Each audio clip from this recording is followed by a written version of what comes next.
In a Saturday evening meeting at a stake conference many years ago, I met a 수년 전 woman 한 who said 스테이크 her 대회의 토요일 저녁 모임에서 만난 한 여성은 친구들이 오랜 기간 저활동이었던 자신에게 교회로 다시 돌아오라고 했지만 자신은 왜 그래야 하는지 이유를 생각해낼 수 없다고 말했습니다. 저는 그분을 격려하고자 이렇게 말했습니다. 구주께서 자매님을 위해 하신 모든 일을 생각해 보면 다시 돌아와 그분께 예배드리고 그분을 섬길 이유가 충분할 것입니다. 그러나 저는 그분의 다음 대답에 깜짝 놀랐습니다. 그분이 저를 위해 무엇을 하셨는데요? 예수 그리스도께서는 우리 개개인을 위해 무엇을 하셨을까요? 그분께서는 하나님 아버지의 계획에서 설명하고 있는 운명을 향해 나아가는 우리 지상 생활의 여정에서 필수적인 모든 일을 하셨습니다. 저는 그 계획의 주된 특징 중 4가지에 대해 말씀드리겠습니다. 이 각각의 특징에서 중심되는 분은 하나님의 독생자이신 예수 그리스도이십니다. 이 모든 것의 동기가 되는 것은 사람의 자녀들의 마음에 두루 내리는 하나님의 사랑입니다. 그러한즉 그것은 무엇보다도 가장 바랄 만한 것입니다.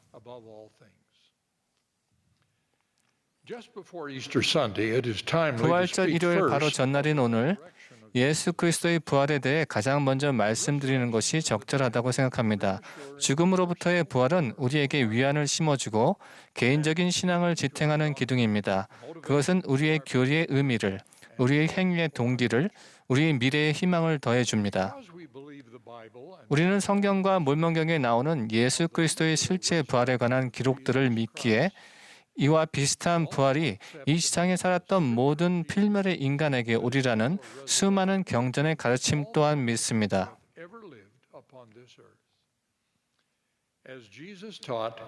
예수님은 이는 내가 살아있고 너희도 살아있겠음이라 라고 가르치셨습니다.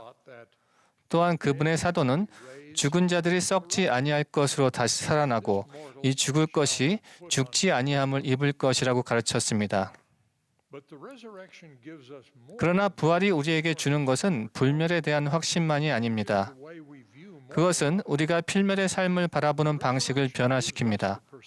부활을 통해 우리는 우리 개개인과 우리가 사랑하는 이들이 겪는 필멸의 어려움을 견딜 시각과 힘을 얻습니다.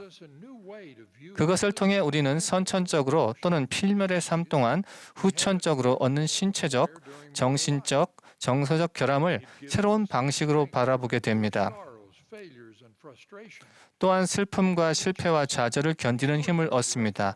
우리에게는 반드시 부활이 있을 것이므로 우리는 이러한 필멸의 결함 및 반대되는 것들이 단지 일시적인 것이라는 점을 알고 있습니다.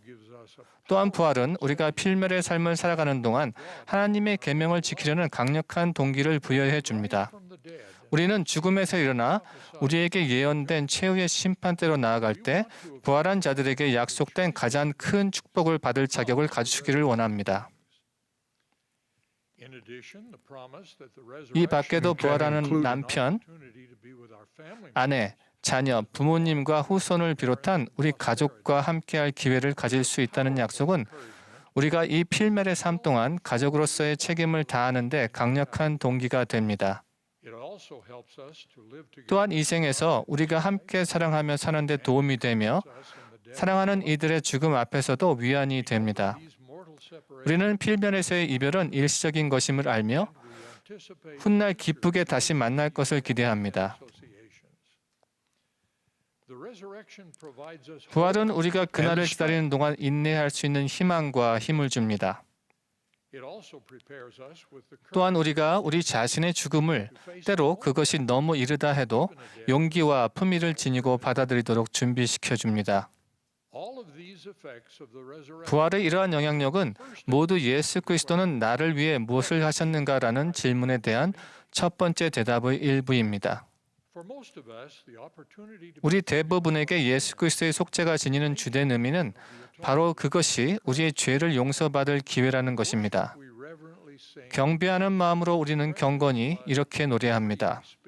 귀한 피 흘리시어서 생명 버리시니 죄인 위한 돌아가심 세상 구하셨네. 우리의 구주이자 구속주는 회개하고자 하는 모든 필멸의 인간의 죄를 대신하는 희생양이 되시기 위해 상상할 수 없는 고통을 견디셨습니다. 그 속죄 희생으로 흠없는 순결한 어린 양, 지극히 선하신 분이 온 세상의 죄라는 극악을 위해 바쳐졌습니다. 그것은 우리가 모두 각자의 죄로부터 깨끗이 씻기어 영원하신 아버지이신 하나님의 면전으로 다시 들어갈 수 있도록 문을 열어주었습니다. 이 문은 하나님의 모든 자녀에게 열립니다. 경배하는 마음으로 우리는 또 이 노래를 부릅니다. 주 거룩한 보좌를 버리고 내려와 나와 같이 오만한 영혼을 살리려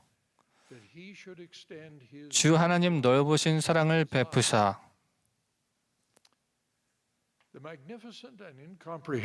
예수 그리스도의 속죄가 가져오는 위대하고도 놀라운 결과는 하나님께서 우리 각자에 대해 지니신 사랑을 기반으로 하고 있습니다. 그것은 영혼의 가치가, 즉 모든 인간의 가치가 하나님 보시기에 크다고 선언하신 그분의 말씀을 확인해 줍니다. 성경에서 예수 그리스도께서는 이것을 하나님 아버지의 사랑이라는 측면에서 설명하셨습니다. 하나님이 세상을 이처럼 사랑하사 독생자를 주셨으니 이는 그를 믿는 자마다 멸망하지 않고 영생을 얻게 하려 하심이라. 현대의 계시에서는 우리 구속주 예수 그리스도께서 이렇게 말씀하셨습니다. 그는 세상을 그처럼 사랑하여 자기의 생명을 주었나니 이는 믿는 자마다 하나님의 아들이 되게 하려 함이니라. 그렇다면 그리스도의 또 하나의 성약인 몰문경에서 온전하게 되고 그리스도 안에서 성결하게 되기 위해서 우리가 우리의 능력과 생각과 힘을 다하여 하나님을 사랑해야 한다고 결론 지은 것이 놀랄 만한 일은 아닐 것입니다. 우리는 사랑이라는 동기를 지닌 그분의 계획을 사랑으로 받아들여야 합니다. 구주께서는 우리를 위해 또 무엇을 하셨을까요? 예수께서는 그가 부르신 선지자들의 가르침과 그가 친히 펼치신 성역을 통해 우리에게 구원의 계획을 가르쳐 주셨습니다. 이 계획에는 창조, 인생의 목적, 반대되는 것의 필요성, 그리고 선택 의지라는 은사가 포함됩니다. 또한 그분께서는 우리가 순종해야 할 계명과 성약 및 우리가 하늘 부모님에게로 다시 돌아가기 위해 치러야 할 의식들을 가르쳐 주셨습니다. 그분은 성경에서 이렇게 가르치셨습니다. 나는 세상의 빛이니 나를 따르는 자는 어둠에 다니지 아니하고 생명의 빛을 얻으리라. 또한 현대의 계시에는 이렇게 기록되어 있습니다. 보라, 나는 예수 그리스도 어둠에 숨길 수 없는 빛이니라.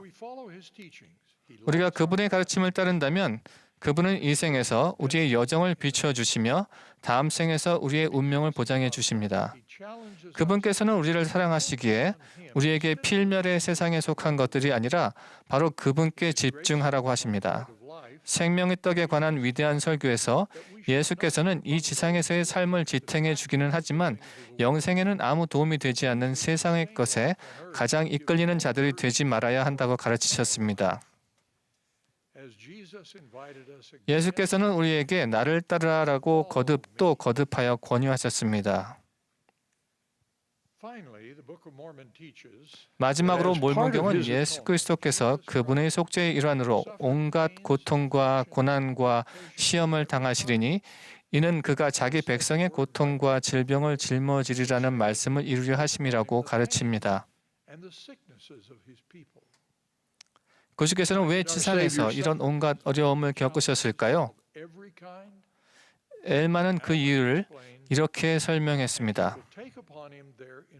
또 그들의 연약함을 짊어지시리니 육체를 따라 그의 심정을 자비로 충만하게 하사 육체를 따라 자기 백성을 그들의 연약함을 쫓아 어떻게 도울지 아시고자 하심이니라.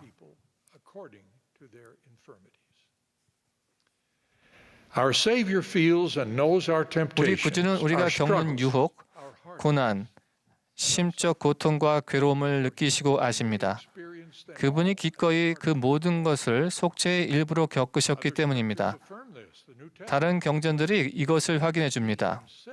신약 전서에는 이렇게 나옵니다. 그가 시험을 받아 고난을 당하셨은즉 시험 받는 자들을 능히 도우실 수 있느니라. 이사야는 이렇게 가르칩니다. 두려워하지 말라. 내가 너와 함께함이라. 내가 너를 굳세게 하리라. 참으로 너를 도와주리라. 육신의 연약함으로 고통받는 모든 사람은 우리 구주께서도 그런 고통을 겪으셨다는 것과 그분이 속죄를 통해 이를 견딜 힘을 우리 각자에게 주신다는 사실을 기억해야 합니다. 선지자 조셉 스미스는 이 모든 것을 신앙개조 제3조에 요약해 놓았습니다. 우리는 그리스도의 속죄를 통하여 온 인류가 복음의 법과 의식에 순종함으로써 구원받을 수 있음을 믿는다.